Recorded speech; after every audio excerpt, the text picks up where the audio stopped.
ঘটনা আপনাদের সামনে শোনাই। গিয়েছিলাম খন্দক, যেখানে যুদ্ধ হয়, 1450 বছর আগে। খন্দকের পিছনে যে পাহাড়টা, এই পাহাড়টার নাম হলো জাবাল সিলা। জাবাল সিলার ভিতরে ছোট্ট একটু গুহা আছে, সামান্য ছোট্ট একটা গুহা। আমার নবীজি 3 দিন 3 রাত পর্যন্ত গুহায় একাধারে সেজদায় পড়ে কান্নাকাটি করেছিলেন। ইয়া রব হাবলি উম্মতি, আল্লাহ আমার উম্মত গুনাহ করে ফেলছে আল্লাহ। সেই সেজদার স্থানে আমি বসছি।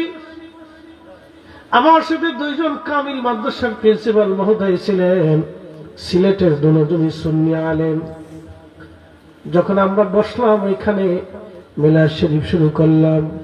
মিলাদ শরীফ শেষ করে যখন দোয়া করলাম, নিজেকে স্থির রাখতে পারি নাই।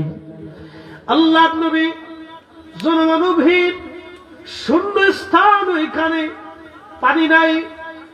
যেখানে 1 ঘন্টা পার হলে পানি আপনি না পান করলে আপনার জিহ্বা শুকিয়ে আসবে, কণ্ঠ শুকিয়ে যাবে, আপনার পানি তৃষ্ণা লাগবে, কলিজা শুকা আসে বাতাসের মাধ্যমে।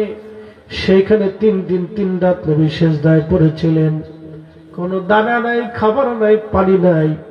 3 দিন 3 রাত আমাদের জন্য আল্লাহর দরবারে কেঁদেছে। চিৎকার করে জোরে বলবেন কি ইয়া রাসূলুল্লাহ।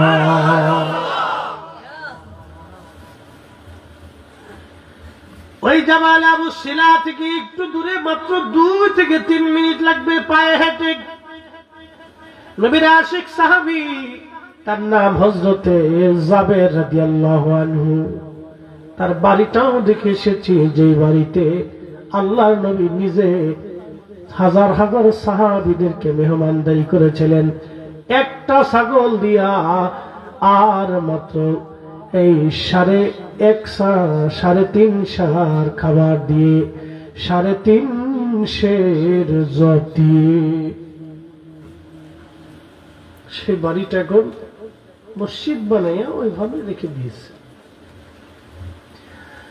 হযরত জাবের রাদিয়াল্লাহু আনহুর বাড়ি, যেখানে নবীজি 3 কিলোমিটার ব্যাপী পর্যন্ত খাল খনন করেছিলেন, 10 ফিট চওড়া, 10 ফিট ডিপ। সেই খালটা এখন রাস্তা হয়েছে, রোড বানানো হয়েছে, ওর উপর দিয়ে রাস্তা। নবীজি যে পাহাড়ের উপরে বসেছিলেন, যেখানে নামাজ পড়েছিলেন, দোয়া করেছিলেন, ওইখানে সেই মসজিদ বানানো আছে। তারই নিচে হযরতে সালমান ফারসি রাদিয়াল্লাহু আনহু যেখানে বসছিলেন।